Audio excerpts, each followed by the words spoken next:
Gaurko gaia da, diskalkulia, dislexia eta disgrafia. Gaurko bideoan 3 baldintza neurologiko aipatuko ditugu, diskalkulia, disgrafia da dislexia. Ikusiko dugu ze ezaugarri dituzten. Nola balora daitekeen pertsona batek laguntza espezifikoa behar duen, eta ze baliabide edo metodo erabil daitezken. Ongi etorri konta-kontariren pedagogia arlora. Goazen elkarrekin ikastera, goazen elkarrekin haztera. Ezaugarri orokorrak. Lehenik eta behin aipatzekoa da adierazi ditugun baldintza neurologikoetako bat ere ez dela nahasmendu edo gaixotasun psikiatrikoa. Era berean, ez du harreman zuzenik pertsonaren gaitasun kognitibo orokorrarekin, hau da, adimenarekin. Beraz, arlo jakin bat ikasteko zailtasuna da. Hizkuntza matematikoa diskalkuliaren kasuan edo hizkuntza idatzita dislexiaren edo disgrafiaren kasuan. Goazen banan-banan. Diskalkulia. Zenbaki eta kontzeptu matematikoekin lan egiteko eta ulertzeko zailtasuna. Hona hemen diskalkuliaren ezaugarri nagusiak. 1. Kalkulu matematikoak egiteko zailtasuna. Batuketak, kenketak, biderketak, zatiketak. 2. Zenbakiekin nahastea. Antzeko zenbakiak nahas ditzakete, edo haien balioa eta ordena ezagutzeko zailtasunak izan ditzakete. 3. Espazio eta denbora kontzeptuak ulertzeko arazoak. Zailtasunak dituzte sekuentziaren nozioarekin, hala nola asteko egunarekin, denboraren eta dataren arteko erlazioarekin, edo kontzeptu handiago eta txikiagorekin. 4. Zenbakizko sekuentziekiko zailtasunak. Zenbakizko sekuentziak gogoratzea kostatzen zaie, hala nola zenbakien ordena edo biderkatzeko taulak. 5. Sinbolo matematikoak erabiltzeko zailtasunak. Disgrafia. Hizkuntza ordenatzeko eta modu arinean idazteko zailtasuna. Bere ideiak paperean antolatzea edo eratzea kostatzen zaie. Hainbat modutan ager daiteke, hala nola. 1. Letrak behar bezala osatzeko zailtasunak. Idazkera desordenatua izan daiteke, gaizki eratutako letrekin, tamaina aldakorrean edo tarte egokirik gabe. 2. Arazoak ortografiarekin. 3. Koordinazio motorreko arazoak. Eskuaren eta atzen mugimenduen kontrol faltaren ondorioz idaztea zaila eta motela izan daiteke. 4. Ideiak paperean antolatzeko zailtasunak. Batzuetan, pertsonak bere pentsamenduak modu koherente eta egitaratuan antolatzeko arazoak izan ditzakete. Dislexia. Irakurtzeko, idazteko da kasu batzuetan hitz egiteko zailtasunak. Hauek dira dislexiaren ezaugarri nagusiak. 1. Hitzak deskodetzeko zailtasunak. Soinuak letrarekin eta letrak soinuarekin lotzeko arazoak. 2. Akatsak irakurketan. Hitzak irakurtzean letrak alderantzikatu, kendu edo gehitu ditzakete. Adibidez, ahatea, atea gisa edo atzo, hotza gisa irakur dezakete. 3. Arazoak ortografiarekin. Zailtasunak izan ditzakete hitzen ortografia zuzenan gogoratzeko, da horrek ohiko akatsak erakiten ditu. 4. Irakurmenarekin zailtasunak. Hitzen deskodetzearekin arazoak dituztenez, dislexia duten pertsonek zailtasunak izan ditzakete irakurtzen ari direna ulertzeko. Hitzen deskodetzean jartzen bai dute arreta, testuaren esanahian jarri beharrean. 5. Zailtasunak hizkuntzaren idazketarekin eta antolaketarekin. Pentsamenduak idaztean modu argi eta egitaratuan antolatzeko zailtasunak, ondorioz haien testuak ulertzea zaila izatea eragin dezake.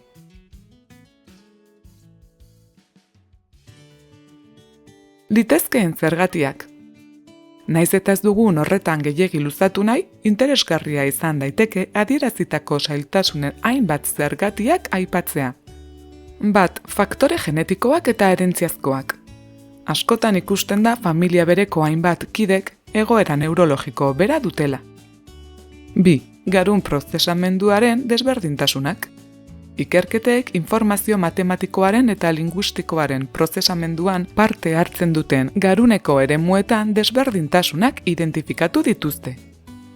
3. Lan memoriako hutsuneak. Lan memoria denbora tarte labur batean informazioa atxikitzeko eta manipulatzeko gaitasuna da. Beraz, lan memorian hutsuneak izatea zaildu egiten du zenbakiak, letrak edo lan sekuentziak buruan edukitzeko gaitasuna.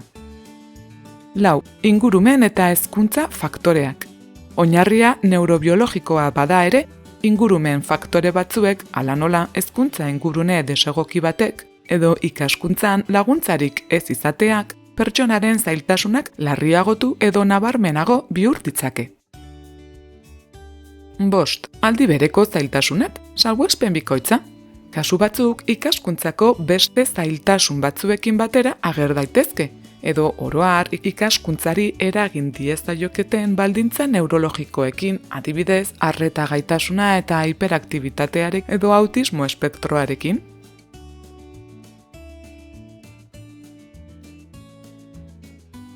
Balorazioa. Neuroanistasunaren bideoan neurodibergentzia baten baloratze prozesua azaldu bagenuen ere, ara hemen zehazki dislexia, diskalkulia da disgrafia baloratzeko pauso orokorrak. 1. Hasierako balorazioa. Profesionalak pertsonak dituen zailtasunei buruz informazioa biltzen du da bere hezkuntza historia aztertzen du. 2. Elkarrizketak eta galdetegiak. Gurasoei, irakaslei edo zaintzailei elkarrizketak edo galdetegi formalak egiten zaie haurraren garapen goiztiarrari, dituen zailtasunei, baita ere indargunei buruzko informazioa lortzeko. 3. Ebaluazio neuropsikologikoa. Hezkuntza psikologoak edo neuropsikologoak probak egingo ditu pertsonaren funtzio kognitiboak ebaluatzeko. Hala nola, lan memoria edo informazioa aurre prozesatzeko abiadura.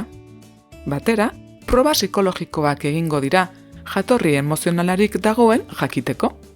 Kasu bakoitzean, proba espezifikoak eta estandarizatuak ere aplikatuko dira. Adibidez, zenbakizko trebetasunak ebaluatzeko diskalkulearen kasuan, edo irakurketa gaitasunaren probak dislexiaren kasuan. Hau da, proba orokorrak eta estandarizatuak ikusi nahi dutena. Zailtasunaren ardatza eremu bakarra den. Zein den zailtasun maila. Zailtasun edo baldintza emozionalak, depresioa, antsietatea edo neurobiologikoak, AGH-a, TEA, atzerapen kognitiboa edo bestelakoak dauden. 4. Hezkuntza testu ingurua behatzea eta aztertzea. Profesionalek ikasleak eskola ingurunean duen portaera ere ikusi dezakete, baita ea zailtasun patroi sendo bat badagoen beste arlo akademiko batzuekin alderatuta. Garrantzitsua da, irakaskuntza estandarreko metodoei ikuspegi individualizatuagoen aldean nola erantzuten dien ikustea. Zailtasunak irakaskuntza txarraren edo matematikarekiko edo hizkuntza idatzitarekiko agerpen faltaren ondorio badira, ez litzateke diskalkulia, dislexia edo disgrafia diagnostikotzat hartuko. 5. Irizpide diagnostikoak. Diagnostiko formala egin dadin, adierazitako zailtasunek iraunkorrak izan behar dute, da pertsonak bere adinerako, hezkuntza mailarako eta gaitasun kognitibo orokorrerako, espero baino errendimendu nabarmen txikiagoa erakutsi behar du. Balorazioa prozesu luzea eta zehatza izan daiteke. Izan ere, funtsezkoa da horren azpian beste kausarik ez dagoela ziurtatzea. Baloratu ondoren, eskuartzeko estrategia egokituak sor daitezke, pertsonari matematika, irakurketa edo idazketa trebetasunak hobetzen laguntzeko. Balorazio goiztiarrarekin eta eskuartzeko estrategia egokiekin, pertsonak nabarmen hobetu daitezke. Da bukatzeko, familiaren laguntza da ikasgelan. Hauek dira dislexia, diskalkulia edo disgrafia duten pertsonei laguntzeko estrategiako batzuk. Esku hartze goiztiarra. zenbat eta goizago hauteman, orduan eta hobeto. Esku hartze goiztiarrak zailtasunak arintzen laguntzen baitu. Egoitzapenak, ikaskuntza multisensoriala, denbora edo ebaluak eta besteak beste. Diskalkulia, disgrafia eta dislexia duten aurrek asko eskertzen dute ikasgelan bestelako ikasketa metodologiak erabiltzea. Oso eraginkorrak dira irakurketa, idazketa edo matematika irakasteko ikusmena, entzumena eta ukimena erabiltzen dituzten metodoak. Adibidez, dislexian airean idaztea edo hitz txartelak erabil daitezke. Disgrafian ukipen materialak, diktatuak edo informatika programak. Eta diskalkulian erregeletak edo abakoa bezalako materialen erabilera. Erritmo eta musika jokoak edo jauzi eta lasterketa jokoak. Metodologiez gain, ikasgelako egoitzapenetan beste baliabide batzuk ere sar daitezke. Hala nola, denbora, lana egiteko denbora gehiago utziz, lan sekuentziak gogoratzen lagunduko duten lan eskemak, edo ebaluatzeko modu alternatiboak. Terapia okupazionalak. Hizkuntzaren trebetasunak memoria eta prozesamendua hobetzen laguntzen dute matematikoa edo irakurketa idazketa. Adibidez, pertsonari neurrira egindako laguntza ematen dion zentro espezializatu batera astean 2 joatea. Teknologia.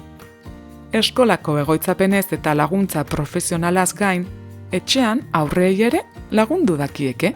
Kasu honetan, aukera ona izan daiteke tresna teknologikoak erabiltzea. Hala nola, testu irakurgailuak, testua ahotsera bihurtzeko softwarea edo ortografiarekin laguntzeko programak. Beno ba, gaurkoz amaitu dugu. Bideo hau neurodibergentziei buruzko oinarrizko kontzeptuen sarrera baino ez da. Hurrengo bideoetan horietako bakoitzarako teknika eta baliabide espezifikoetan sakonduko dugu. Bitartean, gure webgunean edo kanal honen neuroaniztasunaren erreprodukzio zerrendan neurodibergentziei buruzko beste gaiak aurki ditzakezue. Baliabide hauek zuentzat prestatzen ari garenez, esaiguzu, ze beste gai aurkeztea gustatuko litzaizuke? Halaber, zure zalantzak iruzkinen kutxan utz ditzakezu, edo bideo honen deskribapenean utzi dugun helbide elektronikora idatzi. Erabilgarriak izatea espero dugu, kanal hau elkarrekin ikasteko eta elkarrekin hazteko asmoarekin sortu da. Eskerrik asko eta hurrengora arte!